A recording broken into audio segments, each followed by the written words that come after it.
I feel like I should have worn my hat so we could have been twins. You worn your hat? You could wear your hat. We could be twins. Good evening, ladies and gentlemen. This is The Mission. It's been another wondrous, dramatic-filled week in Arizona hip-hop, and tonight we have a manager, a promoter, a business partner. Maybe I'm getting some of that wrong. We'll talk about it. Tonight on the show, we have Ashley Combs, Arizona's own Ashley Combs. How you doing tonight, Ashley? I'm good. How are you? I'm good. Thank you for asking. I'll just get to my pages. It's hard for my brain to work all the time. You smoke too much weed. Do two things at one time. I do, and I have dyslexia, and I'm old. I have a lot of issues going on. Here we are. I'm almost there. I'm getting it ready. How are you doing tonight? I'm good. And where's Manfly? He was complaining about not coming, not and being invited, and he didn't even come. He after was being invited. He wanted to be on the flyer. He's on his way. Oh, okay. Good. He's always late. Good. Always late, huh? Okay. All right. Well, now we're here, and if I can just copy this and then get to... It's terrible when an old man's doing stuff. How was your drive out tonight? As you spoke, we are out in South Apache Junction in the far east. How was your drive this evening? Yeah, it was about an hour and 5 minutes.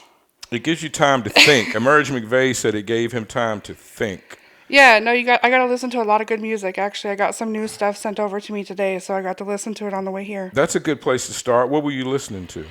I have the Manfly West Crave song. That's not supposed to be out to anybody yet but me. Nice. So it better not be boys. Hey, well, that's something. You got an LRTK is working on some new stuff, so I listened to his new stuff on the way here. He's got Nightmare on Dobson Road coming out on Halloween like every year. Right. Nice. Yeah. And then I have some friends in Vegas who sent me some new music as well. Friends in Vegas. That's good. Have you ever heard of a lady named Wendy Day? I think I asked you that before one time. And Wendy Day is a West Coast pioneer.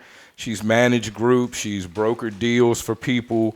She's been a lady involved in hip-hop for a long time. And it's a compliment, by the way. She's a very successful lady in hip-hop. And you remind me of her for whatever reason. So I'm going to have to Google her. Yeah, you will. You have to Google her. Let's start here. I asked rappers, so it'll be interesting talking to you tonight because I'm used to talking to artists and rappers, and to me, you're more of a business personality. Is that how you would describe yourself? Behind the scenes, maybe? Yeah, I like to be behind the scenes usually. Okay. And what of the titles I mentioned earlier and that I mentioned in the promo, do you accept all those titles? Do you manage artists? Or, I know you're a promoter. I'm sure you work with business partners. Yeah. So that's goes You without were pretty saying. accurate. Okay, and so you do manage artists. Mm-hmm. Okay, awesome. Yeah, Manfly, LRTK. Okay. What was your introduction to hip hop? What songs, who introduced you to hip hop? Actually, it was when I moved to the Bay Area. I grew up in like a little country town, so we didn't really listen to a lot of hip hop, I guess. But when I moved to the Bay, it was huge. What was the name of the country town before we moved to the Bay? Coeur d'Alene, Idaho. Okay. It's a really nice resort town. Okay. Lots of fancy golf courses. Okay, that's the deal there, golf, huh? Yep. Okay. And then when I moved to the Bay, I actually got into promoting out there. It was a different type of promotion, but it was a lot in the hip-hop scene. So. Okay. And the Bay, I've noticed just from talking to people since I've been in Arizona and some of the people I've met, the Bay is very different than a lot of America. Very different. For some reason, it seems like the Bay is very to itself. I respect the way people of the Bay connect with each other and connect with each other, to me, more in a way than other regions that I've experienced. I'm sure they have their issues as well. They let white folks say the N-word some up in the Bay. Do you know anything about that? I've never heard that. You never heard that? No. Kreayshawn and Lil Debbie and all the little crazy, the little white girl crew. Anyway, never mind. We'll say less. We'll move on. So what music was it that inspired you? Who was out? Who were the artists that inspired you to become so involved in hip-hop? Mac Dre and E40, really. When I moved to the Bay, they were hyphy, I guess you would say, right? Mm-hmm, sure. But yeah, no, it's a different vibe in the Bay. Definitely. They show a lot of love. They accept a lot of different people. You don't have to be or look a certain way for people to accept you out there. They just show love, genuine love to a lot of people. Yeah, yeah, I appreciate that. I appreciate people, and aside from what I mentioned, the rules are a little different in the Bay than in a lot of places. I grew up in the South, so I noticed that immediately. How did you become interested in working in hip hop, other than just being a fan, and what inspired you to take that step? I kind of was just like, it fell in my lap, to be honest. I was dating a DJ a couple years ago, and he was like, hey, come help me promote. You know a lot of artists already just from being friends, and it just kind of took off from there. Sounds good. Sounds good. Dated a DJ. That can be problematic. A lot of women would tell you dating a DJ can be problematic. Yeah, I mean, it blessed me to be where I'm at now, so it wasn't too problematic. Okay. Well, good. That's a good start. And by the way, everybody out there listening and watching, you'll see there is a flyer right here underneath my hand for Ash Show and Apollo. Let's go ahead and get a plug of that and let everybody know. We'll talk to Apollo in a minute. Don't worry. We're not going to leave Apollo out. He's busy right now. Give me a little details. Before we can venture into your story, give me a little detail about this show coming up. We'll get a plug in. Yeah, we're celebrating our birthday. It's actually on Apollo's birthday. It's going to be at Support District Radio, the creative space. Love them. Starting Love at that 9. Spot. Yep. Mm-hmm. It's going to be a vibe. Going to be a lot of good performers, a lot of good vibes, fun stuff going on. Merch. We got Ace coming with the wings. Packy's going to have the Swerve juice. Okay. That's a good combo. You know, Gonzo will be there for the security, so make sure you act right. And came in here tonight with something wrapped up in a baby blanket. I don't know he's ready wherever he goes. I know. God bless. God bless. They come in here tonight. For once, I'm ready. I appreciate that. You got to make sure you protect it too, Swerve. Yeah, and I will say I love the creative space. Every event I've been to there has been just a super good vibe. I've loved every event I've been to there. So shout out to everybody over the creative space. So we're in the Bay. We're dating a DJ, and so you mentioned this is only just a few years ago. No, I started dating the DJ out here in Phoenix. Okay, I didn't start doing anything with like that. You were just a fan in the Bay. Yeah. You didn't get involved. Okay. Correct. So, all right, what brought you and when did you come to Phoenix? I moved out here in 2013, and I moved out here to help take care of my grandparents. We bought a house in Surprise. Okay. They're older, so they didn't have any family out here, and I was the only one in a position to move out here and take care of them. So it was my turn to come. As I watched my father take care of his father, and my mother and father take care of my mother's parents, that's a very noble thing to do. I just want to give you a big up for that. It's very respectful to sacrifice your own life and take care of your family. I hope one of my sons will be willing to do that for me one day. We'll see. I try to be very generous with them so that they will remember me fondly when I'm old and when it's your turn, right? Yeah, because it's coming. It's coming. Let's be honest. It's coming fast for me. It's right around the corner. Oh, you got some time. So tell me one thing that I would be surprised about. Because I'm learning as I move to Arizona. I'm learning about Tombstone and some of these Jerome, some of these different areas. Tell me something that I would be surprised about. Surprise, Arizona. Oh, it's boring as hell. Really? Oh, yeah, there's nothing out there. No to be trouble surprised. to get into? No. It's like an older community. There's a lot of older people. It's growing, but there's nothing fun out there. Right. Understood. So there's nothing to be surprised about. It's surprisingly boring. Okay, I got you. So, all right, you moved to Arizona to Surprise to take care of grandparents, family. That's awesome. That's a very noble, very honorable thing to do. That's when you started dating the DJ in Arizona. Correct. Now, I feel like I know most of the DJs in Arizona. Would I happen to know this gentleman, or is he no longer a DJ? He's still a DJ. He doesn't really DJ anymore, though. Okay. But you probably know him. Oh, okay. Well, say less. We don't need to drop names out here. No, say we less. don't. We don't need to get at it quite like that. So dating the DJ, let me clarify this. That inspired you to work, and you just started helping him promote I just shows started helping him, and then it just blew up. Okay. Yep. Okay. And so I assume something happened with that relationship, and you continued on in the business. Yeah. Okay. Well, that's good. Good for all the artists. What did you start? Did you start at promotion? Is that what mainly? Yeah, we started throwing events. We were at Phoenix nightclub. We would have artists come in, do shows, do events, and then when we lost Phoenix nightclub, it just kind of moved on to different locations. Right. And were these dance parties, performance-based parties? What was this? What was the Performance vibe? based. Okay. Yeah. Okay. And this is 2 or 3 years ago? It's been like 4 years now, Yeah, I because you guess. mentioned 2017. Yeah. Okay. So we're throwing events, we're booking acts, and we'll get to all the major dramatic issues of Phoenix hip hop, like pay to play Yeah. or main vocal, no main vocal. We'll get to all that in a little bit. Okay. Shout out to Aquarius Jones is watching with us. I'm surprised he's not here. It's a Mesa party going on tonight in far east Mesa.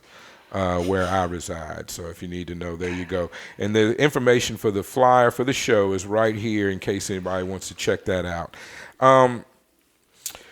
Okay, so I've known you to do promotions with my friend DJ Kane 100. That's an ongoing thing. Y'all are still in works, right? No, sir. No? All right, we'll hold that off for later then. Let's stay where we're at. Promoting parties in Phoenix. Did you move from Surprise to Phoenix? Did you live in Phoenix at the time? I live in Peoria now. Peoria, okay. I kind of understand where that is. So one of the surrounding communities, Yeah. Peoria, Goodyear, like that. Okay. It's still And super Mesa, far west. you're probably just as close to Phoenix as I am, just on the other side of the world, right? Okay. So when did you take it beyond promotion? Actually, I was just approached by somebody, Bree. She's a great artist, R&B artist. Okay. She was the first person I managed, and so I knew nothing about managing, and she was just like, "I want you to be my manager.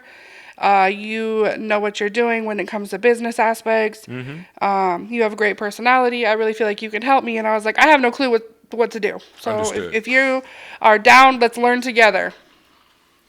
And that's just how it kind of started. And then her and I just decided to part ways. We're still friends. I still love Brie. I still support her music, everything. And then it just became, I started managing different people.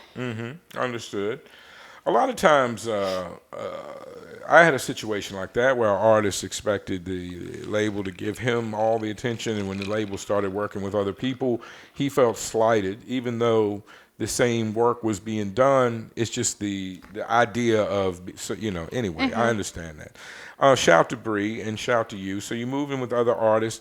Let's talk about being a manager. A lot of people, including me, think being a manager of artists is an extremely hard job. Do you agree? It can be, yeah. And especially if you're being a good manager, a lot of times you put other people's lives in front of your own even sometimes. I almost attempted managing an artist. Shout out to my friend Backman, John T. Smith on Facebook. But I told him, I said, I need you to slow down on the partying for 6 months and let's work real hard on the music. And he was dedicated. He couldn't slow down. So Dedicated to party. Dedicated to partying. And for that reason, I just couldn't manage him. We did a lot of work together, and I still have a lot of love for him to this day. But being a manager always seemed like a lot of work, and a lot of times when you are successful, sometimes artists will turn around and leave you or act like you weren't responsible for part of the success, So it's a rough road. Do you agree? Yeah, it can be. I mean, it depends on the artist. Like the artists I'm working with now are super thankful. They're my brothers. Yeah. So regardless if I manage them or not, at the end of the day, we're still family. And I see the love that they show, and I see the respect you get from a lot of people in this community. I'm happy to be talking to you because, like somebody mentioned on Facebook, you really don't say much. I haven't heard you say much at all, even though I've known about you since I've been circulating around in Arizona. What do you think people have right about you, and what do you think people maybe misunderstand about Ashley Combs? I mean, I hear a lot of stuff. I just take it with a grain of salt because there are some people who are haters that are just going to, like, I've heard some crazy stories about myself that I'm like, wow, I kind of wish I would have done that. Like, I would, that actually sounds kind of cool. Or like, it's being a female, it's infamous. I sleep with all the artists. Like, that's something I hear all the time. That's absolutely not true. That's probably actually the biggest thing. And I know it comes from certain people because they think that that's the only way that I get love from the artist is because I have to sleep with them. And Right. that's unfortunately not true. Maybe that's what you have to do, but not myself. Well, I think women. I think women have an unfortunate slight in the game when they do work on the business side because it does sometimes seem like some, not you, but it does seem like sometimes women get into it to be like an advanced fan, if you will, or to gain access to things and places and people that normally a fan might not have access to. Once you get involved in the business, you circulate and you know. So I think that's unfortunate that women being the other gender in a male dominated business. Let's be frank, that it's unfortunate that a lot of times y'all get stamped with that. Yeah. And I know, that's one of the things as the devil's advocate is something that the haters might say about you that they probably do say. I've had female friends in the industry and shout to Lady K from the Uptown Lounge. And, it was probably said about her as well. It's just that's an unfortunate stereotype and generalization that gets placed on Yeah. women in the business. Do you ignore things like that? Is that how you get past it? I've Do you learned, like do it you used to, combat things? Do you go at people, or do you just lay back? Because I'm like trying it to used learn. to make me upset because I used to try so hard to defend my character. And now I just have to like consider the source. Like the people who know me, and that's all that matters. Like if you like people will hear stuff and then they get to know me and they're like, "Oh, like I heard this about you and it's so not true." So just consider the source. Right, I got you. You do have to Yeah. consider the source. Um, are you currently in a relationship? I don't really ever like talk about my personal life Okay, on Facebook, anything like that. that's fine. That's Yeah. fine. If you don't want to I like to discuss it, keep stuff personal. we can just skip over things as they come up. That's no problem. Yeah. That's no problem at all. What is in your experience? What has been the hardest thing about managing artists? Um, Probably when it's time to like separate the friendship from the management. Like there's times where like we love to have fun and we like to go outside, as they say, and get lit, have fun, get drunk and all that. But when it's a show night, there's times where I have to separate being their manager versus sis that night. And it's not always fun because that means sometimes I have to be the sober one that keeps them on track and doesn't let them get too drunk before they perform. Make sure the DJ gets their music. It's that's the difference, and that's the hardest part is when I'm like, no, you can't do this. We have to do it this way. And they're both very strong-minded and strong personality individuals. They want to do it a certain way, and I'm like, that's when we go back and forth. Is when we have to like, no, right now I'm not Asho, your manager. Understood. Understood. I've worked with friends and family, and so that's definitely a line that you have to be aware of, be careful of. What's been the best thing about managing artists since you've started? Just like the relationship we've built. Like we really do have like a strong family, and people have tried to break us apart and start stuff with us, and it just like it's like their mom I call mom, and vice versa. Like we know each other's families, kids. It's not just, oh, I'm their manager. Like we really are family outside of it. So we have like an awesome bond. It gets us outside more because now that I manage them, so I go out to their events and I get to network and meet new people. And then when I have my events, it gives them a platform to be able to perform if there's nothing else going on or they don't have any other shows going on that month. It gives them a platform. I always throw shows at least like once a month to make sure to keep them active in the scene as well.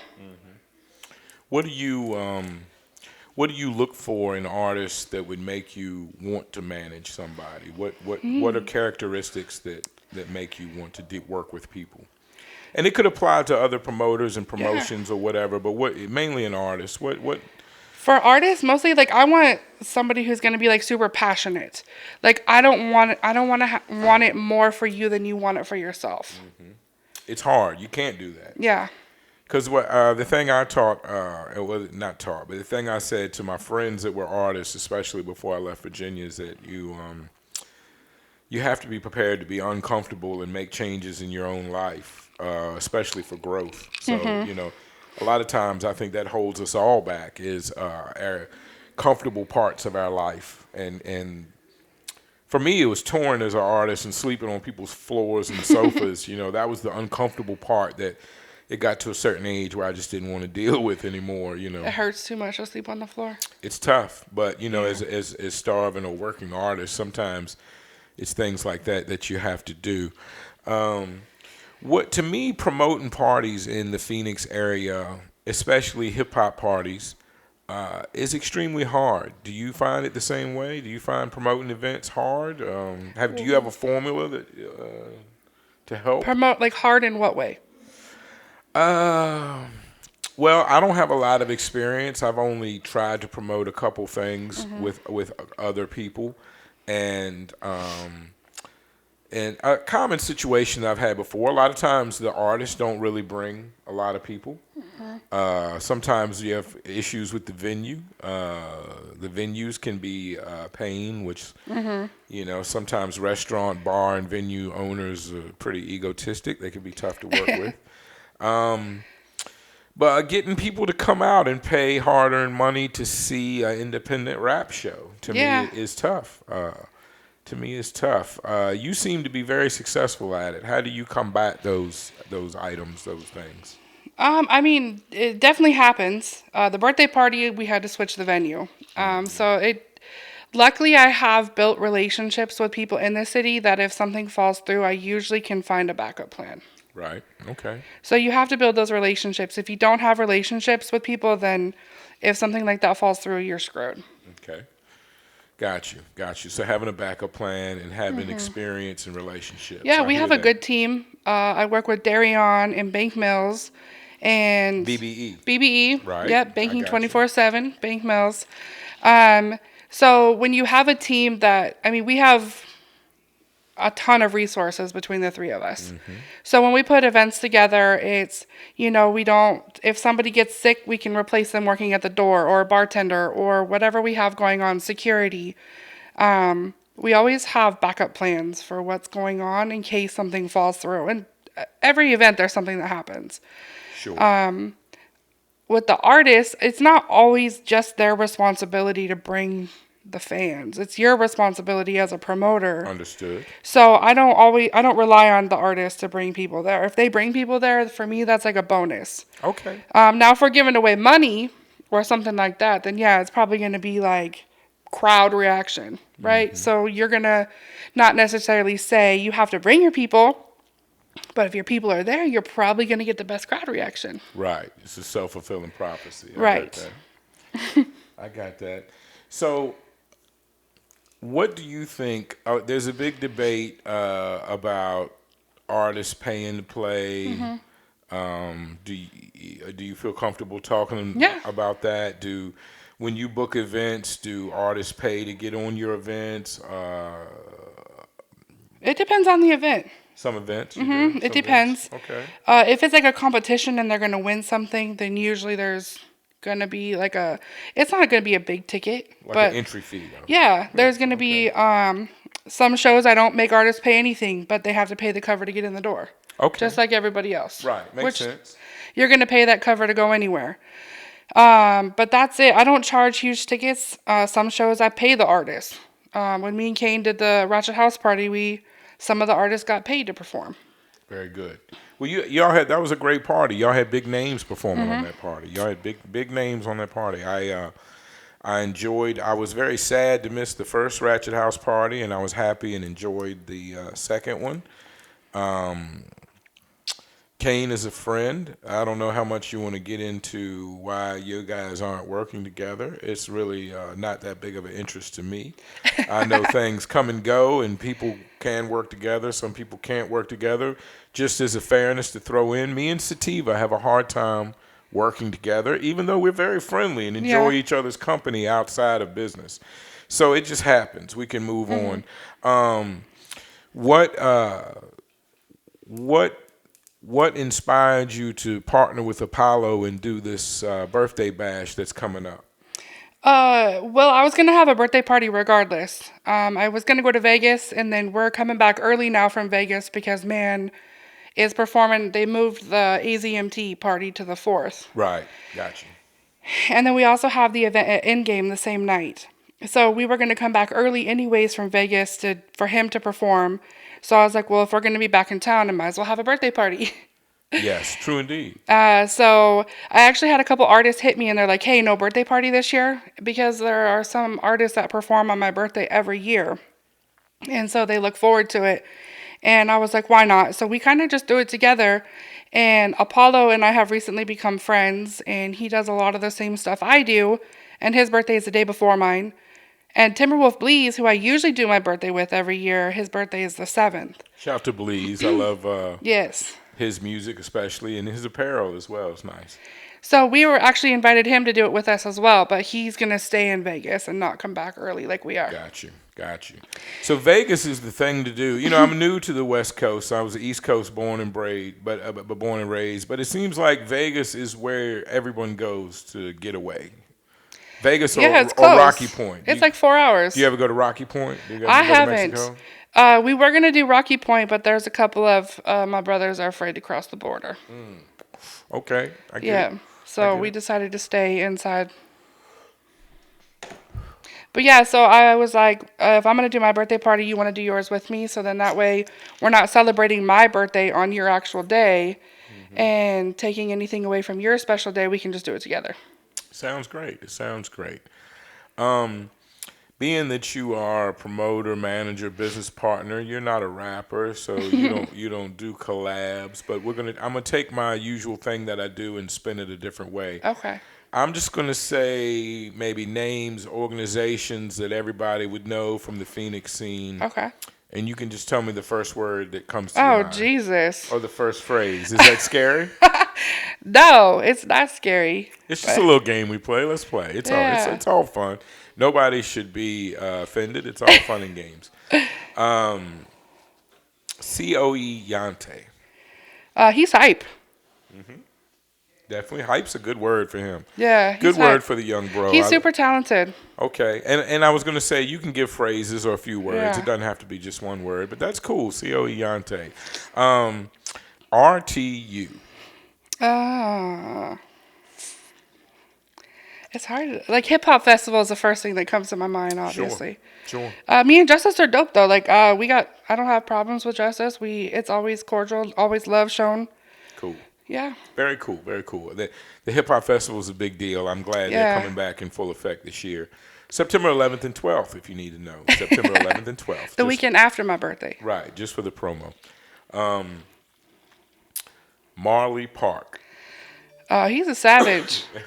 That's a good word. That's a good one Yeah. word. Marley description. actually performed at my very first event I ever threw as a promoter. Wow. Yeah. We go way back.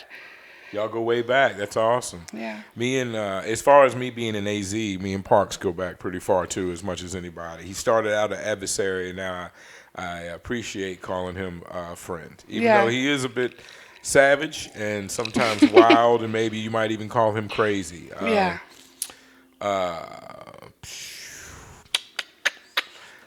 William Buford. He's hilarious. I don't know why, but I find him like he's a troll for sure. But I feel like without him, like sometimes Facebook would just be boring. Right. And the AZ scene definitely is alive and vibrant on Facebook. Oh, for sure. And for over a year, maybe a year and a half, I can't remember how long. It just seems like every other week, at least once a month, some kind of, whether it's somebody getting caught snitching or baby mama drama or this or that, it's always some kind of drama going on. And as someone, like, I'm speaking of for myself, as someone who gets caught up in the drama sometimes, as someone who even, some might say, I'm partially responsible for some of the drama sometimes, and I guess I take that honestly. Yeah. There's this big debate. A lot of people, come out against all the drama. It should be just about the music. Some people think that my opinion is that there's drama in the music nationwide and everywhere. Why wouldn't there be drama in the music scene in AZ? What is your take? What is your opinion on that drama versus music or debate that goes on in the Phoenix scene? I try to stay out of the drama. So, I mean, I see it. I think it's unnecessary. I think that there's a lot of haters and they just hate for no reason. That's like people are you really that unhappy in your own life that Right. that's what you portray? Like you really it takes so much more effort to be negative and hurtful and mean and hate on somebody than it does to show love. Yeah, I agree. I agree with that. And there does seem to be, I mean, Deli every day when he did the Phoenix Suns performance, he experienced it. I mean, the next day, immediately. I can't, excuse me, I'm forgetting his name. I believe Deo G did, wasn't he one of the performers at the Phoenix Suns? And Danji. Danji, yeah, pardon me for Deo, pardon me. I'm dyslexic, He has old, the Rally the medicated. Valley song. Right. And you know, from his shoes, his attire, the way he danced on a video, you know, people started tearing him apart. And as someone who loves the joke and everyone understands somebody's got to be the brunt of every joke. But one of the people responsible for the hate in these situations I'm talking about happens to be the one William Buford, who at times seems like he wakes up, you know, needing to shit on somebody's cereal. You know, I mean, early, first thing in the morning, the day after someone gets an award, he sometimes feels like he wakes up ready to shit in somebody's cereal. Yeah. But he's not the only one. Those are just he's one of the examples I spoke of. But do you think that, I mean, it's hip hop, right? I mean, there's always going to be adversaries. There's always going to be opposite opinions. The internet is ripe with the opposite opinion or people making a living off being dramatic or fire starters. How do we escape this? If we don't like the drama, how do we get away from it? How do we escape? Block, snooze. I mean, you don't have to be friends with people on Facebook. That's true. Block, snooze. I snooze a lot of people. Do you? Oh, Do yeah. you? 30 days? You give them a Oh 30-day yeah, break? they get a 30-day break, and then I'll see something pop up, and I'm like, nope, gotta go back. So you just try to avoid it. Yeah. I need to get better at that, I guess, is what. There's is what nobody on Facebook that I'm dying to follow or be friends with that I'm going to allow to interrupt my energy like that. Buford, that's his character. That's what he plays. Yeah. He's good at it. He gets under people's skin. Yeah. So He comes for me every now and then. I appreciate he ain't it. ever come for me. So I feel like you're not doing much if Buford hasn't I'm gonna come stay for you away at from least him. once. Yeah. You know, we have had good conversations though. Like I don't outside of Facebook, like in real life conversations. He's one of the first people I built with when I got to Arizona. We drank some Mickey's malt liquor and smoked weed outside of AZMT one night. That was before I found out how much Buddy ate, and then we don't smoke together anymore. We don't. That's Buford. You guys could come sit on the couch. I love Don't be Buford. so far away. No, just because of the situation, it's usually a one-on-one. Oh. We'll take our time and then we'll get Apollo in and we'll talk to All him as a bonus. You know what I mean? I figured you were gonna bring people with you. It's all good. I appreciate y'all being here. Man, Fly, where you at? Shout to Loudpack Net, aka the 411 show. They're watching. They've tuned in. I appreciate y'all for They show watching a lot and of love tuning in. too. They show a lot of love. Are you good with? That's who I came up with in the AZ scene. Are you good with Loudpack Net? Yeah, we were Loud just and on their Sativa? show Riddy? like last month. Yeah, I really like what they're doing over there, so I'm glad I can tell them that. Appreciate it, guys. I got love for y'all. If it hadn't been for them, I wouldn't be doing this. So this is what I enjoy, so I appreciate them. Even though, like I said, me and Sativa had a hard time working together, but we're great friends, and I love hanging out with those guys. And speaking of that, we'll all be working together September 11th and 12th at the Phoenix, Arizona Hip Hop Festival. Coming back this year, COVID-free. Get your vaccinations, your tests, wear your mask, whatever you need to do. That's something. Well, shout out to Melina Mad Lyrics is watching, tuning in, checking in. We appreciate it. I want to give everybody a shout out on the line that's watching. We appreciate y'all. What is the best thing about the Arizona music scene? what is the worst thing? And I'm going to shut up and give you your time. What's the best and worst things about the Arizona, or probably, let's say, I don't want to exclude anybody, but when I say Arizona, let's be honest, I'm talking about Phoenix and Tucson, Yeah. you know. Oh. The worst is like the negativity that I see. Like, there's a lot of people that will jump to show negativity before they'll show love or anything positive. Um, but then on the other hand, like building relationships and friendships with people, then you get to feel that love.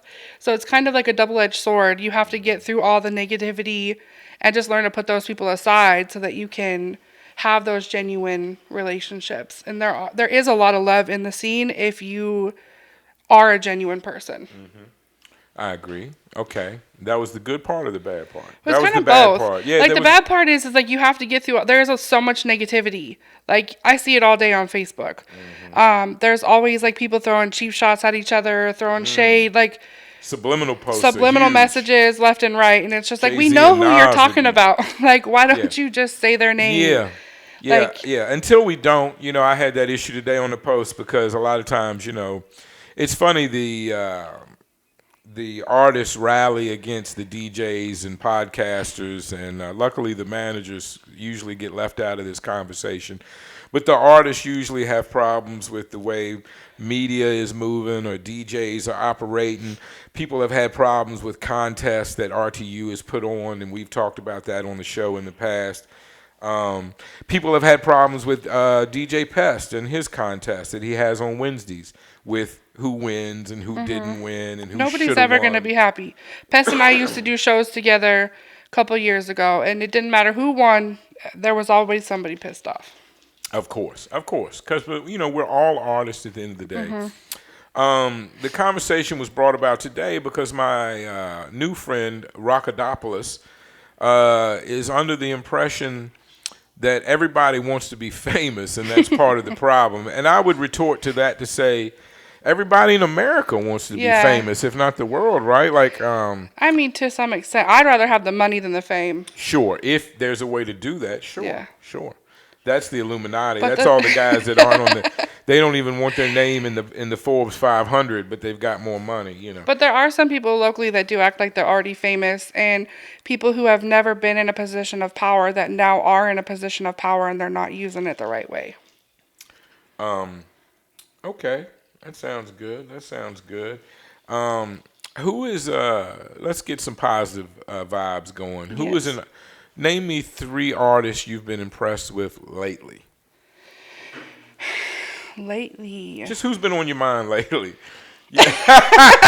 Hey, or whose presence is lurking in the room? right, as you Philae. should Go say. sit down. No, Manfly has turned into a completely different artist lately. So, like, I know everybody's always like, you can't say your own artist, but the Manfly that he is now is like a new beast than he was last year. And I just love the artist that he's becoming. Like, he is so dope. His content has changed. He's doing like features with different people now that are out of his range that he would usually work with, and it's just super dope. Like I am his fan. Like his music is so dope, and just the features he has coming are gonna be way different than anything you've seen from him. Shout out to Manfly. I'm a big fan of his. I'm a part of the I'm from Mesa movement. Let's be clear. Even though I'm technically from South Apache Junction, and that's one artist. I'll let you stay there for a moment. First, were you responsible for how much Manfly drank at the video shoot with Just the Empress for that song? Were you responsible I for that? never take responsibility. He seemed to have been drinking deeply that night. I just want for to the say. amount of alcohol anybody drinks except for myself. Okay. Manfly, when I interviewed him, he really, and I've done some, in full disclosure, I've done some promo work for him, and I'll be glad to do some promo work with him again. When we interviewed, he seemed in his heart 2 things. 1, to be very determined, and 2, to feel somewhat slighted by the Arizona music scene. Why do you think if he is slighted, why is he slighted? If he's not really, why do you think he feels like that? Do you have an opinion on that? I think there are some people who don't show him or the love he deserves or give him the credit he deserves. And I'm not the only one that sees it. I know he sometimes feels it, but there are other people that see it too. And when you are like when you reach out to people and they kind of give you the cold shoulder, or you're like, what can I do? Like, he's eager to learn. He's always like, what can I do to get on this platform, or what can I do to be a part of this? Like, how do I get in? Like, how do I get on your radar? Pretty much. Right. And just the response that he gets sometimes is not of the response that he's looking for and that he deserves for the work that he puts in, the amount of time and love he shows everybody else. It's just not reciprocated to him sometimes. Okay, we got a little heat coming in on the chat line, so I'm gonna deal with it because I don't have a prosper fog, but I'm trying to build the chat up. Mr. White, Mr. Network from LMG, has a question he would like to propose, so I'm Sure. gonna address it. He is under the belief that you told DJ Kane that you don't fuck with LMG. Now, one, is that true? I didn't say it like that, but I do feel like Tommy owes me an apology. Okay, that's clear. So Yeah. you didn't say you don't fuck with them. You just said I'm not messing with them right I'm now not because messing with I him because I'm owed an feel apology. you're owed an apology. Do you want to express any more on that? or do Tommy you and want I to can move talk on? about it. Tommy and you can talk Yeah. about it. Exactly. It sounds good. You're very professional, and I appreciate that. And you're very.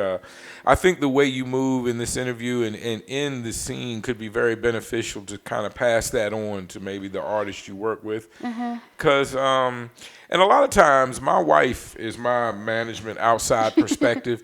A lot of times it takes some outside perspective for the good times and bad times. A lot of times I'll get too wrapped up in something and she'll help me keep it moving. Or, when I went through the whole NAR controversy and I was down for a couple days where I thought people hated me, she helped bring me out of it. You know what I mean? So sometimes it helps to have that outside perspective. Tommy doesn't know why you need an apology, but I'll let y'all deal with that. And Mr. Network, please, y'all can deal with that. We can talk about it. Y'all can deal with That's it fine. outside of the show. Oh, now? Yeah, I mean, right if, now? Okay. he All right. Well, knows why. he's asking for what? He said LMAOOO, just to let you know for what he said. From a grown man. Laughing his ass off. For what, he says? Do you want to go ahead So and speak on it? he is an OG of the community, right? He's been it around seems for a so. while. He should be mentoring young artists on how Okay. to handle situations, Okay. be professional. I was literally at his house, and we were there till like 2, 3 o'clock in the morning. They were playing Madden. We were buying wings. We were having fun. And like a couple days later, the lineup for the first Ratchet Ass House Party came out. Okay. And C.O. Yante didn't have a flyer. There was communication between me and his manager. Didn't work out. And he let C.O. Yante go on his podcast and bash me for a long period of time about how I was a janky promoter. And his title on his live was actually janky promoter. That's tough. So for us to just be in your crib, laughing, kicking it, hee hee, whatever, The kikis. supporting you, Not the I made you kikis. I made him a menu for his wings out of love. And then for you to give somebody a platform to bash me several days later, you as somebody in the community should have had a conversation first, get both sides of the story before you just give somebody who I didn't even know. So you feel like But he cracked the mic to let you somebody... gave somebody an open platform Right. to bash me. Right. And then for everybody else who doesn't have the balls to say shit to me elsewhere, of course, jumped on the live and started saying anything negative they could that they've never said to me in person before. Okay. Mr. Network says that's his opinion and understood, but you're understanding your point of it. Like he gave, he put the light on the opinion. He put the light on it. So he's partially responsible. Nuggy G is watching. I don't know if you have opinion on him. Now, you said you don't have any issue. You show love to 411. I don't have beef with anybody. Loud from 411 has, it looks like he's posted the word wifeager, which we dealt with that earlier. Wifeager? Yeah, I guess Your that's wife is a the manager? combination of a wife and a manager. My wife. Yeah, my wifeager. Okay, all right. I'm like, I'm not married, I so. can't follow loud. It's messing up my interview. I need to stop looking at this chat. That's my problem with the internet. I take stuff the wrong way sometimes. Yeah. I'm dyslexic. I read things the wrong way. Do you ever do that? No, not really. I mean, I could take things the wrong way, especially if you're texting or reading something because you don't That's hear. what I mean. Just read. Like, you don't hear the tone that somebody Right, says it in or right. how That's it's what all I'm talking perception, about. right? Yeah, that's what I'm talking about. Okay, let's leave the chat alone for a minute. I don't know, Tommy. Y'all gonna have to work that out somewhere else. I do understand though that if if hey, when I was in 8th grade, I got trouble laughing at somebody else's joke, but it was an improper situation and I got grouped in. You get grouped in with things. If you're involved, you get grouped in, you know. If you drive the car to the robbery, right. You might not have thrown the toolie in nobody's face, or you might not have robbed nobody. Still going to jail. You probably still going to jail because you provided the platform for the robbery. Is that kind of the analogy? I think so. All right. Anyway, it fits. What is what is the next move like for you to elevate? What is the next move for Ashley Combs? Because you've been promoting a couple years, you're managing artists. Is it to get our artists signed somewhere? Is it to become a bigger promoter? What is your focus right now? Right now my focus is actually like on my real job. And my son, and I've kind of just like taken a break from promoting. I got COVID, so I had to take most of June off anyways because I was sick. After the Ratchet House party, I had COVID, so I was sick for like almost 3 weeks. And then I was like, well, I'm just going to take the rest of June off, and then I wanted to take July off anyways. And I ended up, I think, throwing a pool party. But I just wanted to take a break and focus on like my home life. Understood. Yeah. Understood. That's cool. So what is your focus is more management? Is that what you were saying? You laying off promotion? Yeah, I'm focusing more on them because I mean we do have stuff working in the background that we just don't speak about or put it out on social media because yeah, it's stuff that we have working that's going on. So we're just really focusing on doing out of state shows, getting more of a bandwidth of fans and accessibility.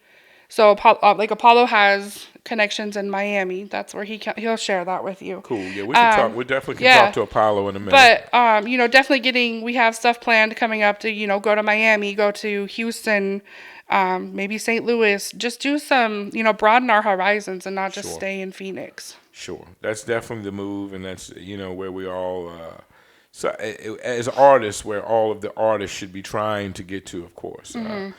I'm the one person that's happy in Phoenix. I don't need to get out anywhere else. I'm not looking to talk about what. I'm happy to talk to artists in Phoenix or Arizona about Arizona stuff. I feel like I'm the one guy that's happy with that. And, I let everybody else go do national and worldwide things. I'm happy here in Phoenix. I can't handle any more money or fame. It won't be good for me. Yeah. My wife will tell you, I'm already an asshole. If I get any more money or fame, there's going to be nothing but more weed and assholishness, and I'm good. I got enough weed, and most people would agree I'm a big enough asshole. You've never been an asshole to me, so. No, I'm not. I try to be very respectful. I guess when I say asshole, I meant dumbass is more better way to say it.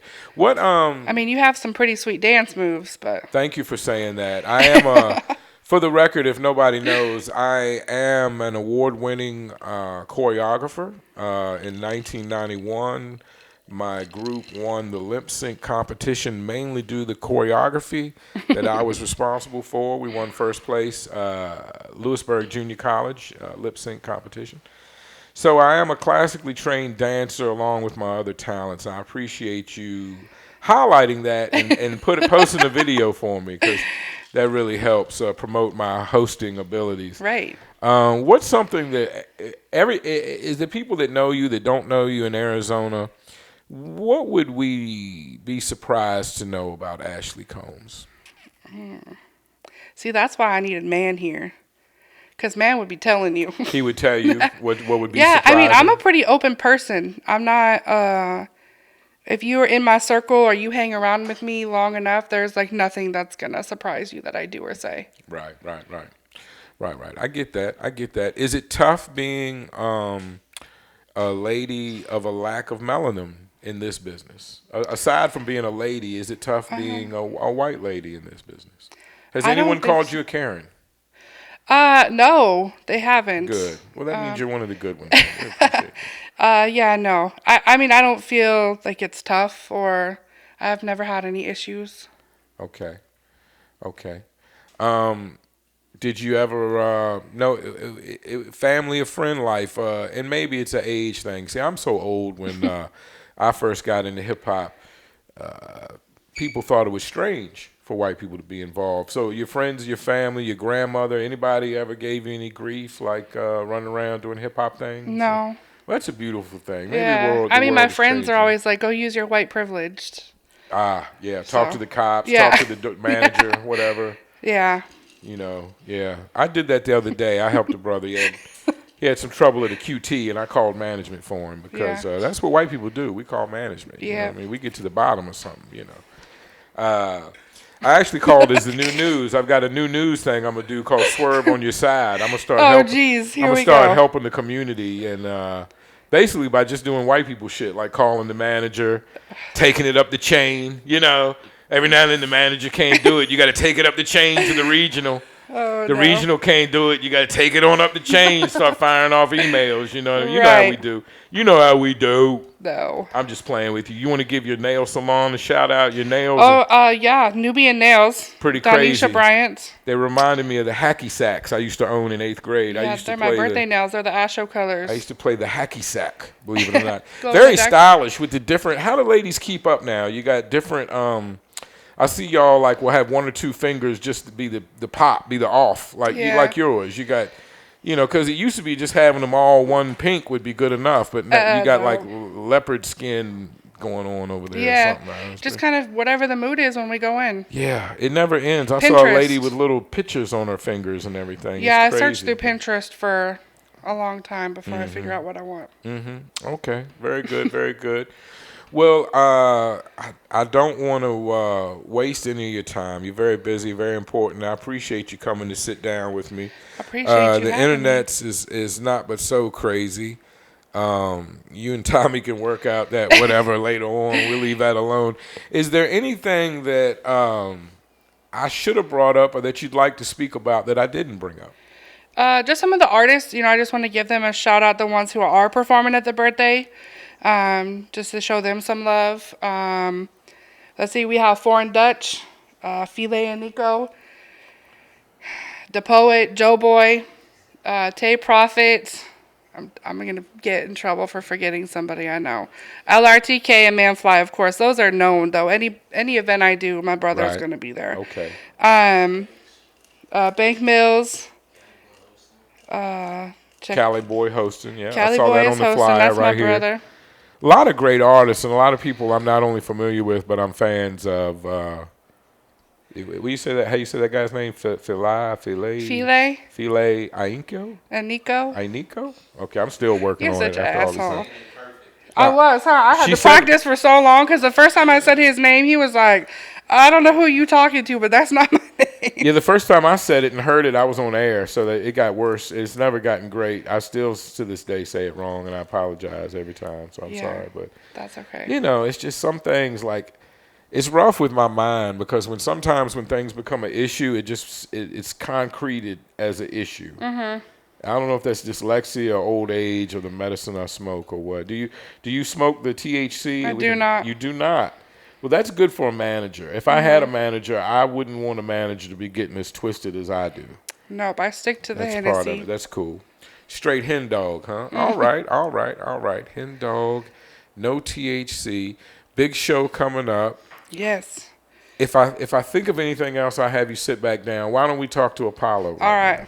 Come on. This is an added bonus. You can just slide that. Yeah. I don't think he expected it, so I kind of like. You put him on the spot. Are you cool with that, Apollo? You don't have to do it. She seemed like Oh, she he wanted do. you to do it, so I'm more than happy to talk to you. It's that first time meeting. Another mover and shaker, another manager in the game. I did want to ask your artist roster that I didn't. That's what I was trying to go over, but you cut me off. Manfly, LRTK, Rich Rax, Foreign Dutch, Joe Boy, Tay Prophet, Tone, GMK Tone. Okay, GMK Tone, because there's a two-tone. Yeah, Who is a superstar. he is. Who might need management. But anyway, okay.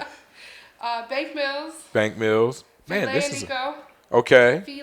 Filet And Nico. Nico. Nico. Nico. She's gonna get me straight, Filet. I'm trying to help him. Filet, but you got to take some credit for the you use the Filet logo. Filet. Filet, they're felines. They're not filets. But he's Filet. But see, you understand how you confuse old man? I understand how you young rappers need to confuse old white people with the names. That's a thing. It's been a thing, but okay. All right, let me just make sure. How you doing tonight, Apollo? I'm doing all right. How you doing? Go ahead and move that thing a little closer to you. All right. Pause. I know it's, Pause. All right. How are you doing? So you're a manager, sir? Yes, sir. And you manage the one. Now, wait a minute. So y'all co-manage? Because I thought y'all both just So Filet is one of the artists that's performing on the roster for Sunday, but I manage Filet. Okay. So that was, okay, I got confused. So you don't manage Filet. He's just performing. Yes. Right. Okay. All I right. manage LRTK and Manfly. That's it. That's it. Everybody else is just performing. Yes. See, I told you got me twisted. I got mixed up right there. It's that damn medicine. So Apollo, what got you into hip hop? Wow. And I like the big broad answer. A group, your uncle, whoever it was, whatever. Where was the start? Honestly, when I first came to this country, because I'm originally from Haiti, so Very cool. and I grew up in South Florida. So when I came to this country, one of the things for me, I didn't know how to speak any English. You know what I mean? Wow. It was one of those things where I kind of had no choice but to learn how to speak English. And music and rap, hip hop is kind of like what drew me into wanting to actually learn. Okay. How to say certain words or how to put sentences together correctly. Because besides that, my English was real choppy. So I used to read rhyme books, and just spit bars and stuff like that. And I got into writing music myself. This must have been a while ago because your English is excellent.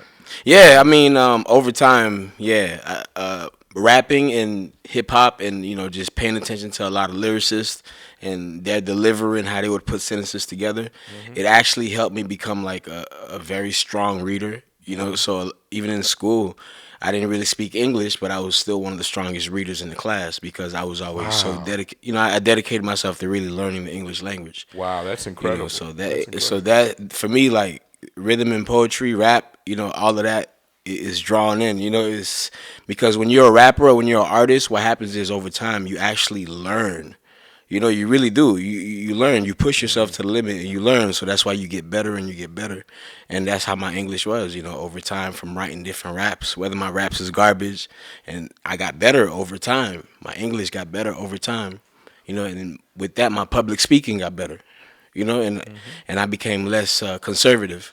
And I became more willing to have conversations and have tough conversations or, learn how to really get my words out. It used to frustrate me, so that's what really pushed me to, and hip hop and rap just has such a main part in that, and that's what just continues to drive me and keep me involved, That's incredible. Have you you mentioned rap and did you pursue being an artist or did you kind of fall back on that? I did. When I turned, I always wrote raps, obviously, because that's my introduction to the English language. But once I turned 18, I started doing a lot of open mics, and and I'm originally from South Florida, so Fort Lauderdale, Florida. I grew up in Pompano, so I originally started doing open mics and stuff like that in Miami, all over the state of Florida, and I did that for a few years. Signed to an artist development deal, with what I knew at the time. Social media wasn't really popping at the time or anything like that, and with that artist development deal. Being associated and surrounded by a bunch of other artists and seeing nothing happening, you know what I mean? Like, it just forced me to really want to learn the business side of things, to kind of open up these doors that all of us was just so patiently waiting for this artist development company to open up, but it just never happened. It was just more about extortion. So that's why, like, I really dedicated myself to learning the business aspect so I could actually be a difference maker. You know, when it comes to artists like me at the time, you know, that's just trying to figure it out, hoping for an opportunity. You know what I mean? Maybe because I needed it, maybe because I was just that hungry for it. You know, but I do feel like, especially in this day and age, you have more people who just want the fame and who's not really dedicated to helping create those opportunities. So that's why, like nowadays, it's a lot more vultures. It's a lot more extortion going on. Yeah. You know, Yeah. so that's what drew me into just okay, I'm gonna do artist management and learn the game and be able to give back. Yeah, it's interesting for me being in the AZ scene because I've never took a dime from nobody, but get accused of being a vulture for who I am, what I am. So I see people that make money off artists and stuff, and it's tough. Can I just say there's a small part of me that loves hip hop on a level deeply, and believes it's a profound, universal thing that's more than just what it can be at times. And your story of learning to read and learning to be confident in speaking and public speaking, if I dwell too much on it, I'll cry. It really hits my heart because I believe in hip hop. Me as a suburban white kid, it brought me out of my shell. It made me where I could speak in front of people. And your story is so much more than that, coming from another whole country. And to be honest, South Florida is basically another whole country. So you came from two whole other countries. Yeah. You know what I mean? Yeah, definitely. And no offense to South Florida, I think people that live there would Definitely. understand or feel what I'm saying. But Absolutely. the fact of how hip hop so profoundly affected your life, and that means a lot to me. I think No, that's absolutely. I think that's I an can important appreciate story. that. I can appreciate that. So you started learning the behind the scenes. What's your experience in managing artists? Because me and Ashley talked about how tough it can be, and putting other people's lives in front of your own sometimes, and definitely dealing with other issues in other people's lives. Right. How do you see that as being a manager or a managing artist? I think for somebody like me who's truly passionate about the artistry within itself, who used to rap a lot of rap songs, who used to want to blow up as a rapper one day, and just understand the anxiety that comes with it. I think artist management, all it did for me is it put the shoe on the other foot. So it really put the shoe on the other foot. So a lot of just the expectations that you would have as an artist, or sometimes it's just an individual that's looking for a certain level of support to help you get to the next level. I think artist management just really forces you to look at it from just another perspective, that you normally wouldn't look at it from. And for me, it helped me become a more well-rounded person because I feel like, and it made me understand exactly the role of what an artist manager is, because I think when we paid attention to hip hop and rap and music industry in general, we would see like managers like Diddy. We'd see managers like modern day Scooter Braun. And it's really tough to really understand. Okay, some people don't even really understand what these people do, and I've heard so much artists say, "Well, I don't need a manager. I don't need a manager. I don't need a manager."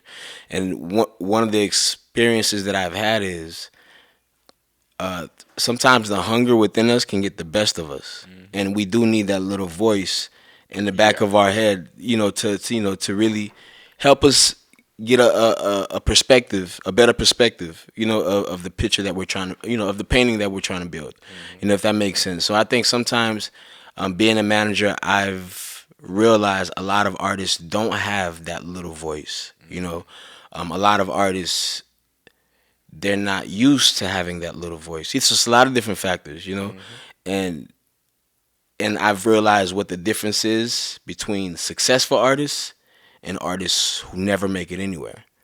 And I think learning that through the process of artist management, I think is one of the things that makes me want to be sharper, and more valuable at exactly what it is that I can do. Because at the end of the day, if I am going to be the one to help the artist see a different perspective that they truly don't have, because at the end of the day, all we have is our passion in the beginning, So you need people like me, or you need people like Asho, or you need people like you, that's going to help with the perspective, that's going to help the artist feel like, okay, I know you don't see it this way, but let's see it this way, or let's make it work this way, and let's make it work this way, And I think you get such a rounded experience from allowing yourself to be able to open up just as a human being, and artist management has really made me more human, because you have to Wow. be, Okay. you really have to force yourself to understand that I may meet you and you've never met nobody like me, but I may be exactly what you need, and vice versa. You may be exactly what I need, but my role is I'm only supposed to be looking at this from an artist perspective, artist management perspective. So from an artist management perspective, it motivates me to just find value and just create value within myself, so I can truly be able to help you. Because if I'm not valuable, how can I be of any value to you? Right. And I'm still learning. It's definitely so. I'm still learning, and I'm still grasping a lot of different aspects of it. And again, I'm still reaching and grabbing knowledge from a lot of different places, so I can be able to continue to be well rounded. So I can be able to pass that on to different artists who may not have that voice. And sometimes that's what it is. It's not a matter of good or bad or knowing or not knowing. It's just sometimes we just need that voice, and that voice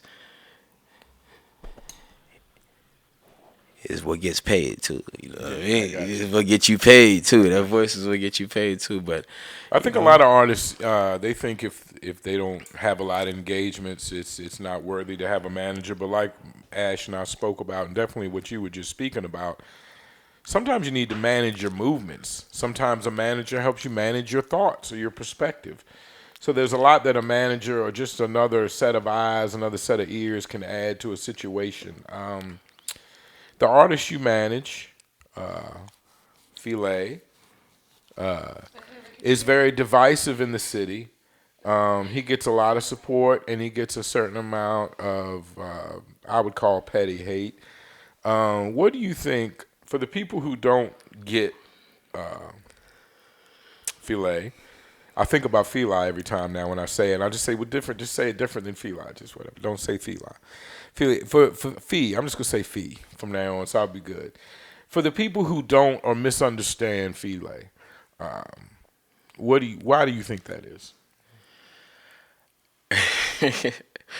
You can speak okay, freely, even though so he's the in thing the room is, so look, smiling and so recording look, you. But go ahead. So look, so the thing is, okay, I come from a position in life where I understand adversity, right? Me being Haitian and growing up in South Florida, where it really wasn't cool to be Haitian, so we had to find a sense of pride in who we were, and over time, we genuinely became part of just society. We genuinely become an important part of just the South Florida community, and it got to a point where in South Florida right now is very anybody who's Haitian in South Florida is very proud to be a Haitian, right? Because of the adversity we've overcome. Somebody not knowing the adversity we've overcome, they'll be like, he's cocky, you know what I mean? Like but you're not knowing the adversity and just the times that we've had to overcome to to gain that sense of pride.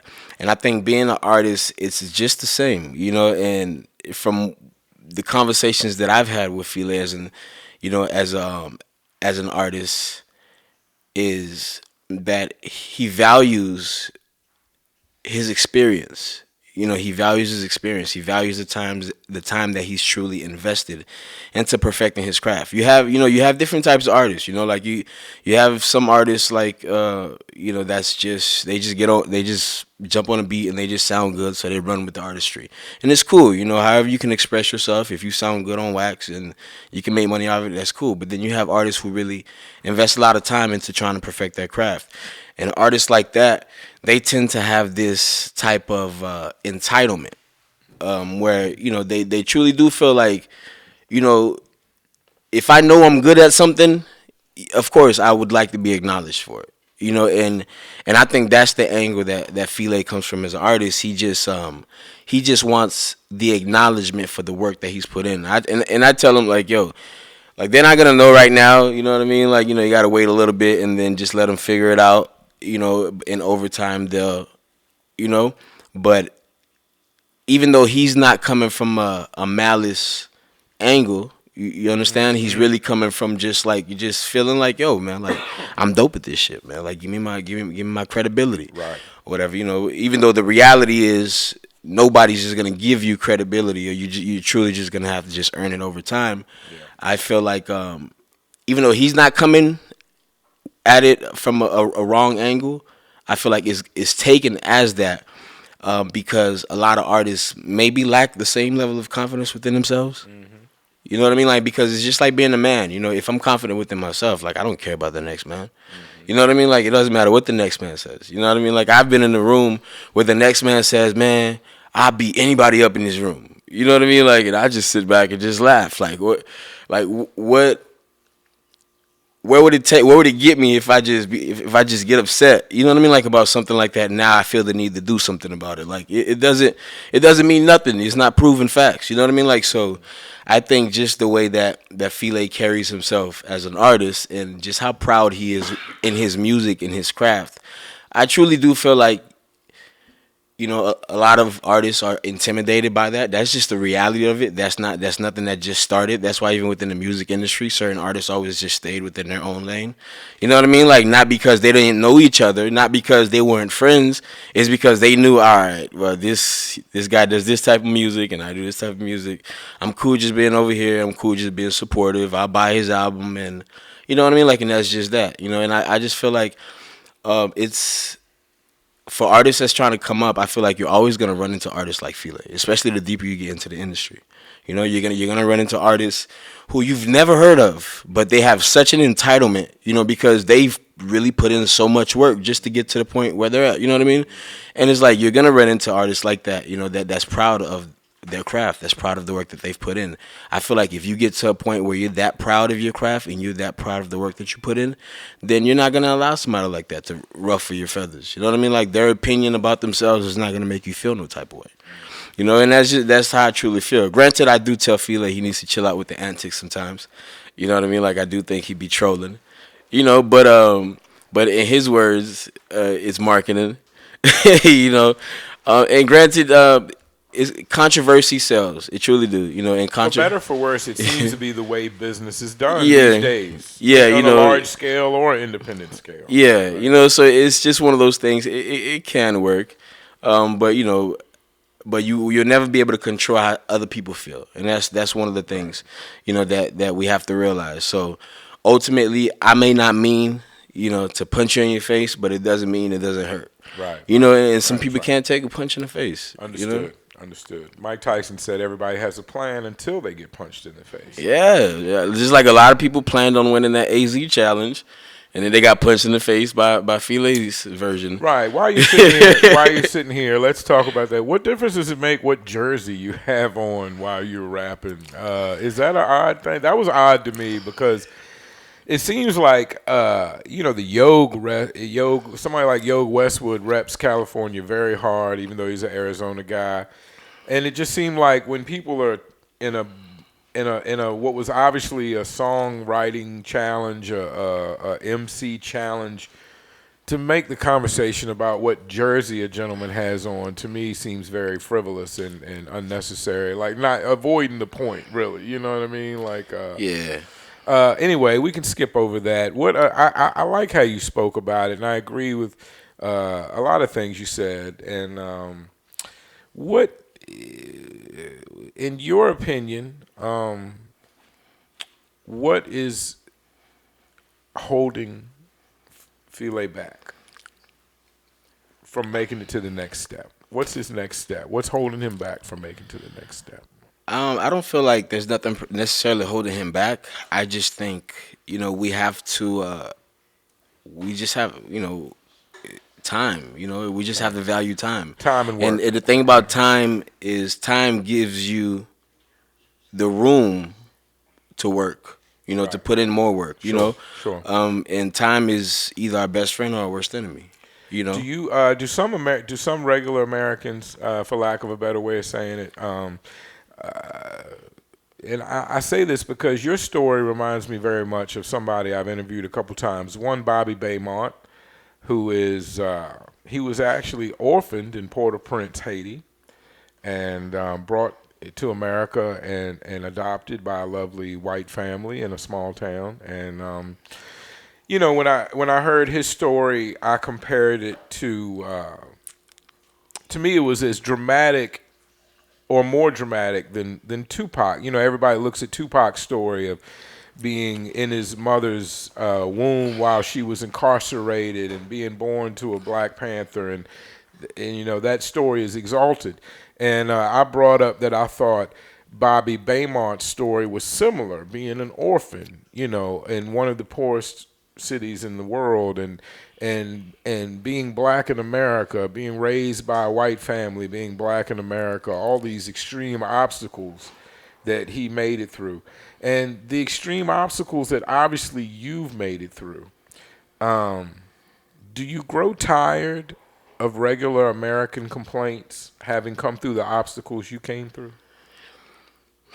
Because I'm going to be honest with you. I grow tired of regular American complaints, and I didn't go through that many obstacles. I had a lot of benefits and privileges, but I still get tired of the complaining. In my mind, it must drive you crazy. You know what? Like I used to it's something like you know, anybody from the West Indian, the Caribbean, or anybody West Indian, whether it's Jamaican, Bahamian, Trini Haitian, and you know, in South Florida, it's like, yeah, you know, we used to, you know, some of you know, when you have a lot of Americans complaining, it was, you know, it was one of those things where it's really like, you know, but for us, it was more so. Our parents didn't know any better, because the thing about the West Indian and the Caribbean, yes, we, you know, our black ancestors, you know, was got dropped off a boat stop away right here, but for us, like for example, my dad, he came here, I want to say like 1991. He had no history here. He didn't understand he didn't go to school here. You know, there was no social media, there was no internet, so he didn't have the understanding of what like American history was, or what African Americans had to go through, you know, in this country, you know, and because of that lack of knowledge, of course, the way my parents would speak on American culture, like it's like, these Americans are lazy, you know, et cetera, et cetera. There's always been You know? that, and you're very clearly explaining a situation that a lot of us have always heard about. Is that a lot of times people of West Indian Caribbean culture don't get along with America, or look down, Right. look in a weird way at American black people. And what we've always heard that. I've heard that, as I've never experienced it directly, of course, but I've always heard that.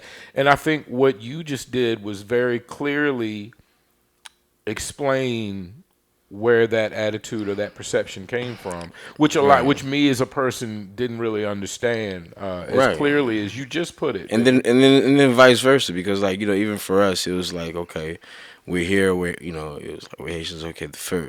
Remember, there's no internet at the time. There's no just jump on Google. Right. It's like, okay, like, what's a Haitian? You know, like, are you African? Like, Right. Both or ways. like, where did you? You A know, lot of so it was misunderstanding. a misunderstanding both ways, and I feel like over time, with understanding, especially like, okay, my dad, he had just came here in '91.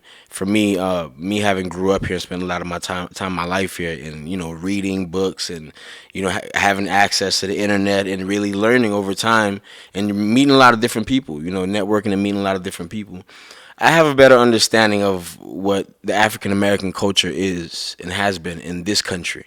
You know, outside of my own history, you know, I know my Haitian history. You know, I could tell you about us, but the reality is my family from Haiti wouldn't be able to tell you nothing about African American history, which is the advantage that I have. You know, I've learned about African American history. I understand the past of African American people. There's things that African Americans had to go through that my people didn't have to go through, and vice versa, of course. But you know, there's war veterans, and like when I have a lot of my friends, you know, they have like war veterans in their family who was in Vietnam, or who, you know, they have grandfathers who was in the war in 1920 and shit like that. My family don't have nothing like that, because it's, you know, my family comes directly from, you know, from Haiti. Right. You know, so it's just one of those things where. And for our listeners, some of our listeners, I don't mean to cut your wisdom, but just so to let some of our listeners know, and maybe this is the reason why Haitians have somewhat of a different appeal to it or approach to it. Haiti actually was one of the few, if not the only country to actually fight and rebel for its own independence against the colonizers. Right. The first Black They created their own thing, and the beautiful part of that is the pride that you can have in that, and the glory of winning that type of. The downside to it, unfortunately, was that the world pretty much held it against them for about 100 years, Yeah. and no one would do business or trade with Haiti because they fought, rebelled, and freed themselves. So as punishment, the mainstream, European, however you want to say it, the majority of the world wouldn't deal with them. So the cost of freedom and independence was heavy, and it pretty much drove the country into a state of not poverty, of not well-being, and it's been a while, So all of that being said, that's all pretty heavy, and I just want to say I'm proud of your accomplishments, and I'm proud of hip hop. It's hard for me to just even understand that at one point you could read and not speak English. As someone who came together at one time, it's hard for me to believe. At a point in time, I couldn't even be able to read English. Right? And no disrespect, but no disrespect to you, but you speak better than some of my white privileged friends who grew up in this country with English-speaking parents and all the privilege of school and college. You speak a lot better than some of them. So I don't know what that says about them or you or me, but salute to you. You know what I mean? That's all I'm saying. Let's get back to some hip hop and get out of here. And don't forget that this show right here is happening when? September 5th? September 5th. That's actually the day of my birthday. Okay, so celebrating your and Ash's birthday this Sunday. Where, in case they can't see the flyer beneath my hand, what venue are we at Sunday? It's going to be a Support District Radio. Right, the creative space. The creative space. What is it, 19? All our friends over there. 1950 East Watkins. East Watkins. I love the creative space because it's the closest place to my house. Yeah, that I can go party at, so I can slip over there and catch a good time. Shouts out to Penny and Amanda. I usually see one of the Gonzaleses over there when I go through. That's always a good time, and I always feel better when the younger Gonzales is working security. I honestly always feel better. Yeah, big shout out to Gonzo, man. Big shout out to Gonzo 100. This is do you manage any other artists? Yeah, I have another artist in South Florida that I manage. He's called Jet Boy. Okay. He takes more of we grew up doing music together, so it's he's one of the first artists that I ever managed, and probably one of the ones that spent a lot of time with me learning the process, seeing the process that I had to go through to evolve and kind of just take on the road that I've taken. With him, it's more of we're very involved on the business aspect together. He's also one of my friends and one of my business partners in a few different things in a few different ventures, that I've been involved in. So we definitely handle the music aspect together. So our goal is to be able to build with not just him doing his music, but he's building a distribution company when it comes to his music, and also so he doesn't take it as a full time as File takes his music, but he does what he does in the way that he does it, and makes it work for him. He's kind of working on the business side as well as the art One side. thing that I am proud to say that both of the artists that I do manage, they don't have a regular job. They don't have a 9 to 5, Okay. and their bills are paid, and they're, so I think that says everything it needs to say. That says a lot, especially if you're helping to maintain that and grow that. That says a lot about you as a manager. Yeah. Yeah, and again, sometimes just that little voice, man, that little voice makes a difference. My bum ass is working like 5 or 6 jobs trying to make it work. Man, me too. So, me too. I'm totally. Remember, they're not working. I work like 18 jobs. I need a manager who can get me down to like 2 or 3 jobs. Then I'll be halfway better. You got a budget? It's all good. Apollo, I appreciate you sitting down and talking to me. Your story is incredible. What's one thing I may have forgotten? What's the surprise about Apollo that someone might not know just looking at you? Aside from everything you've said, I mean, that's a huge story. That's a lot, I'm not a businessman. I'm a businessman. You're a businessman? Okay. I got you. That's it. Hey, I'm just saying. I think with me, I think it's a lot to learn about me. I've spent a lot of time educating myself in regards to a lot of different things, and I feel like over time, I've learned not to just jump the gun, and I think over time, I think a lot of people will definitely want to work with me. I can tell you that much. I feel like I've been overlooked a few times. How I've been. much? How much did you have to pay Two Tone for File to win the challenge? Oh, we paid Two Tone like $50. I'm just playing. I'm just playing. I'm just playing. No disrespect. Nah, Two Tone is a professional. Honestly, we didn't even know File was gonna win the challenge. Honestly, I told File I didn't think he was gonna win the challenge. I'm just being No, I honest. respect the challenges so, and yeah. I respect the competitions. I haven't seen any foul play that I can report on, so I appreciate that. Everybody running things on the square. No, everything was professional. I mean, like I said, me and File both were surprised that he even won. I didn't tell him, but I had somebody else I thought I was gonna win. But that's a conversation for another day. But nonetheless, it's a blessing. So thank you for everybody who participated in Two Tone. Again, thanks for putting together the challenge, regardless of the adversity and the controversy, I should say, you knew you was gonna face. I knew from the minute that he announced that File had won, I was just like, oh yeah. You know what I'm saying? Like, Is File partially responsible for Tone Superstar leaving Arizona hip hop? No, sir. I think these artists are responsible for that. I think The challenges may have been too much for Tone. Yeah, right? I think these artists are responsible. I think individuals like Tone are needed to help build the culture, and that's what I think.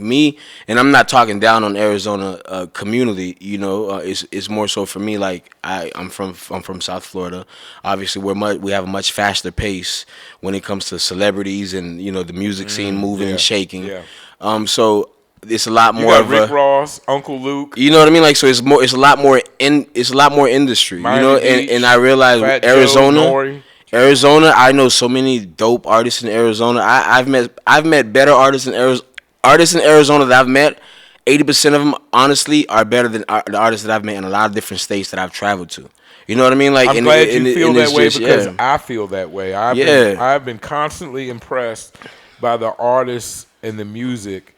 And I don't think that's what's lacking in Arizona. I think maybe some other things are lacking. I think we need infrastructure, and we need individuals like Tone. So I think when artists, they get mad and they start talking down on situations, what happens is you make individuals like Tone, who's actually supportive of the scene for what it is. Yes. You discourage them. You discourage them from wanting to be that, from wanting to play that role. Box, I think you discourage Yeah, absolutely. I just want to say for the record, I completely side with Tone, the superstar, on this, and I want to say in the future, no matter what I say about your record or your project or your manager, I don't want to box you. I'm too old. That's very unpreffectional. I'm too old for that. Artists, I'm not jumping in the ring. If you can't take somebody having an opinion about your music without threatening to want to fight them or threatening to want to box Dan them, Rather never had to box nobody. Like, Walter Cronkite never had to like, box nobody. I ain't boxing nobody. Like, I don't know. You go to Atlanta with that energy. You go to New York with that energy. You go to Miami with that energy. That brings you go a to good LA question with that in my energy. mind. An artist's passion to be heard. I posted this the other day, and I really believe it. An artist's passion to be heard can be overwhelming to the people, to the artist himself, definitely to the manager or the people he works with. How do you focus that energy of an artist? Because you know how passionate. I know personally, File is a passionate artist. He believes in the things he raps about, he speaks about. Hey, he was frontline at the protests. He went to court and fought the state over the protests. Just a passionate individual, I think, in 360 of his life. Artists are passionate people. How do you focus that energy properly? Because it can get crazy every now and then. Let's be honest. No, definitely. I feel like it's just all about the work. You can't lose sight of the work. And when I say the work, meaning like, okay, let's say if I'm a football coach and I know that I have this player who desires to be a great NFL star one day, right? Obviously, it's not going to happen from today to tomorrow, but in the meantime, in between time, until those recruiters start showing up to those football games, you just have to keep putting in the work. You just have to keep sharpening your skills. Yeah. And you just have to keep moving towards that direction. And I feel like that's the easiest way to distract yourself from that feeling in general. Because I think every artist feels that way. Every artist feels that way, but every artist is also humbled by the fact that the universe treats you in a way where you have to wait your turn. You know, so you want to be heard by millions of people today, but you know, even if we put together a plan, it's not gonna happen tomorrow. We can put together a plan and make it happen in a month. You know, anything is possible. You know, if you listen, in a week, your life can change in a week. Your life can change in a couple of weeks. Your life can change in a couple of months, as long as you create a plan. But again, it's all about being very realistic. You know, all about being realistic. You know, when you have a lot of artists who come out, they say they've only been rapping 2 months, 3 weeks, and boom, they seem to be already famous. But the reality is, certain things it's just great for a PR story. So we can't believe everything we hear. You know what I mean? Exactly. We can't believe everything we hear. I agree. Just like there's a lot of artists that lie about their age because it's just Most people lie by 3 years. Right? you know it's The younger you, the better. I agree. So I think you know, a lot of artists do get frustrated when they're not heard as soon as they would like to get heard. You know, but then what happens is then you'll get heard and then nothing happens and then that frustrates you even more. Yes. You know, so it's just one of those things where you just have to you just have to put in the time and just take the necessary steps to continue moving forward. Because if I'm a coach and I have an athlete, I'm just gonna motivate him to keep moving forward, keep taking the steps, keep moving forward. And on the back end, for me, if I'm the coach, then it's my duty to make sure that I have college recruits coming through. You know, that I'm doing what I can do to help them get to the next step. You get what I'm saying? Like, and I think that's the importance of, you know, artist management. That's the importance of people like me, people like Asho, people like you. You know, to motivate the artists to just keep going. You know, they keep going, and then if we truly believe in the artist, we're gonna throw some. You know, we're gonna throw some. You know, some stuff in their way to kind of help them out. You know, we're gonna throw some bricks to kind of help them get through get over those puddles. You know, we're gonna make some phone calls. It's not costing me nothing to make a couple phone calls. You know, to just invite this person or that person. You know, if I truly believe in this artist. You know, so it's just one of those things. That's where the connection truly comes in. You know, because when an artist really starts to get discouraged because they're not being heard as much as they feel like they should, or as much as they would like to be heard, then, you know, people like us, that little voice, be like, man, fuck that shit, nigga. Let's go to work. You know what I mean? Are you you mentioned two artists. Asho has a couple of artists. Are you seeking anybody else to work with right now? Do you keep your eye open, or are you really just focused on who you're working with right now? Ironically, I pride myself in moving a certain kind of way. I pride myself in moving with a lot of determination. I show a lot of love. I show a lot of respect, you know, to a lot of individuals. And I have a lot of relationships, a lot of different people, and I build relationships. I take that very important, building relationships and networking, even if I have something to gain from you or not. You know, so I've done that with a few artists. I've done that with a lot of artists out here since I've been back out here, and I've only been back out here 6 months. And if I could tell you the amount of times I've been approached to me a manager. That's why I ask. Artists are very hungry for help. Yeah, you know what I mean? Like Artists are in an ocean yeah. of possibility and looking for any life raft that can help them get out of the ocean and get moving in the right direction. So, and I imagine anybody that's management that's moving it semi correctly is going to get approached. You know, right? And you know, and for me, it's I respect the artistry so much that I see how other people move. You know, when it comes to artists, I move the opposite direction. I move the opposite way. You know, so I don't look at trying to take on as much artists as I possibly can. Mm-hmm. I look at building relationships with artists, and then if it makes sense, then it's like, all right, cool. You know what I mean? Like, you know, I'm a manager. Like, you know, like Asho, like, you know, I was telling her, like, well, maybe we could work when it comes to some of your artists, you know, because there's ways I may be able to assist on a road management aspect. Mm-hmm. You get, like, for me, it has to make sense, and it's not because it's not about the money or it's not about just trying to rack up as much artists as I can. It's more of trying to build a quality team of individuals around me, you know, where we can do more than just, you know, artistry, where we have a bigger relationship than that, you know, because I think that's what solidifies, you know, a real business relationship. You know, even for example, like Freemasonry, for example, you can't just wake up and say you're going to be a Mason. You know, 9 times out of 10, at least from my understanding, I don't know everything about that, but from my understanding, from the friends that I have, you know, you kind of have to build a relationship. Be invited You in. know, and be invited in, and they'll fill you out for a little bit first before, you know, they really put you in a position, or before you even get allowed to put yourself in a position to become part of that brotherhood. You know, and so once you become part of that, you know it's for real, you know it's for life. Right. And I think sometimes that's what certain business relationships is about. You know, I don't take them for granted at all, and I also don't just jump into bed with the first opportunity that comes at hand. You know, so I just be looking. I have ideas of different artists that I would like to work with. There's certain artists that I help out from time to time. I help 28 Degrees. That's a music group out here. You know, I just help them out just from time to time, just promoting their merchandise. Gonzo 100, he does private security for us with any different events that we do. But on his music aspect, I try to show a lot of support wherever I can.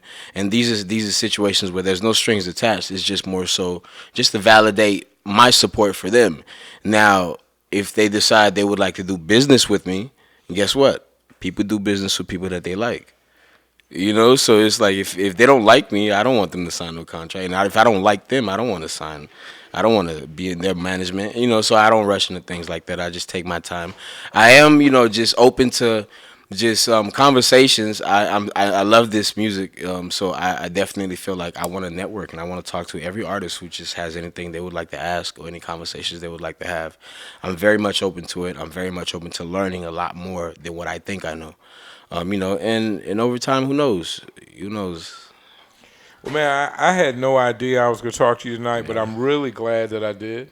I think your story is incredible. It's another one of those times where we sit down and talk about rap music, and you know, we get extra stories. Facts. Obviously, File is not ready for you to be the superstar. He's a little fed up with that. He's, you know. You see, he like Puff Daddy. He like all in the videos. Yeah.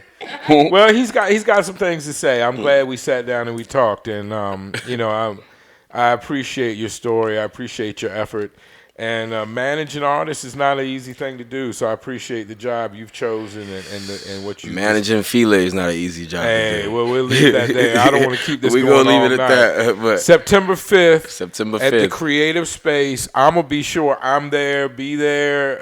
We're going to get out and see a great show. Too many artists to mention. Go back, rewind the video. We mentioned them once. But a lot of great artists there. Of course, the artists that work with these two great managers. I really appreciate everybody tuning in tonight. I didn't dive into the fuckery because that's not what the mission is about. Everybody will have to deal with those issues outside of this arena. But I appreciate people tuning in and trying to start the fuckery because that's what gets the views, you know, for everybody out there that doesn't like the drama and they want all music. I offer a lot of music, all music, and it struggles to get the views that the drama gets. So before you point the finger and blame the artist or blame the media, just make sure it's what you want to watch and it's what you're watching is what's moving the needle, and it's what we're doing out here. Thank you to Apollo. Thank you to Ashley Combs, Ash Show Promotions. And also, if anybody wants to tap in, build relationships, check me out on Instagram. My Instagram is Apollo365. That's APO 2 L's O365. Apollo365. You can't miss me, trust me. I got a big head. You know, I got a little. You know, you can't miss me. Apollo365. Follow me on Instagram. Apollo King Alexandre, yo. And again, I'm down to network and build relationships. That's what I do. You know, anybody trying to build relationships out in South Florida, again, that's what I do. That's why I'm here. You know, so if you know me, if you see me, and you're not tapping in with me, I think you're greatly missing out. I truly do, and I do hope we do run into each other. And Swerve, I do thank you so much for giving me the opportunity. You are the very first interview I've ever done in Arizona. I appreciate that. I'm very low key. I love to hear that, so I'm glad I'm very you low sat key. down. Thank you so and much. I'm glad I know you now. I hope that if ever I need to venture into South Florida, you know that you could walk me around. I really can. You check me in? Can you know? I listen. I really can. Okay, well, I'm not that I may not need a pass, but if I ever need a pass, I'd like to have you to call on. Take you to the beach, baptize you, and all that. You okay, word. All right. Bring your Haitian style. Okay, all right. I've learned more about American and international cultures in 4 years living in Arizona than I learned in the rest of my life living in Virginia. In Virginia, we don't, it's very southern, it's very white-black, it's very north-south centered. and we don't, the West doesn't come into play that much. And so fortunately, being out here, I've learned about a lot of cultures that I never knew about, and the Haitian culture is just one of those. And I'm always open and happy to learn about new things and open my horizons. You know what I mean? Absolutely. So I appreciate that we now have a relationship. I look forward to seeing you at this event and many other events, and I look forward to working with your artists. If you ever need any promo or record reviews, or you never need to pay somebody to win a challenge, you just holler at me. We'll run the whole thing. We'll run it from scratch, knowing Fila is going to win from day one. I'm not worried about that at all. Listen, and if the rappers get mad, I think I can handle it as well, or maybe a little better than Tone. I'm sad for my friend Tone, because he's and friend's a big word. We're friendly, if that. But I appreciate his skill and what he does. And I feel bad that he let the AZ scene get to him a little bit over the last week. Hopefully he's going to recuperate. He can talk about boxing and sports for a couple weeks, and then maybe he'll get back to AZ hip-hop. Yeah, he'll be back. The AZ scene needs him. I mean, I don't know Tone that much, but respectfully, like, since I've came to Arizona, that's definitely one of the names. That's definitely been buzzing, for the role that he does play in the Arizona scene. You too, especially I heard the story with the never mind. That's good. But we'll talk about it later. We'll talk about that later. But thank you. Yeah. Well, at the place I used to do my interviews, anybody could just walk in the door. Fortunately, where I'm at now, I can lock the door, and no one else has interest. And if anybody does try to bust up in here, we got the baby in a blanket over there. We got the baby in a blanket. Mr. Gonzalez got the baby in a blanket, so we all got the baby Shout in a out to blanket. Gonzo. Hey, if I ever need security, if I was an artist or if I was the type of media that was saying some wild shit and I wanted to go to an event, I would definitely hire Gonzo 100 to walk me around these events. And if I ever get to where I'm saying some wild shit, to where I'm fearing for my life, I am going to hire Mr. Gonzo 100 to walk me around these events with the baby in a blanket, and I know everything will be okay. Thank you so much for sitting down, Apollo. I look forward to seeing y'all September 5th at the Creative Space. I'm going to be there. Please, everybody, be there. Thanks to Ashley Combs. Thanks to everybody that came out tonight. Appreciate it. It's been a great show. And once again, it's been The Mission, where our mission is to explore your mission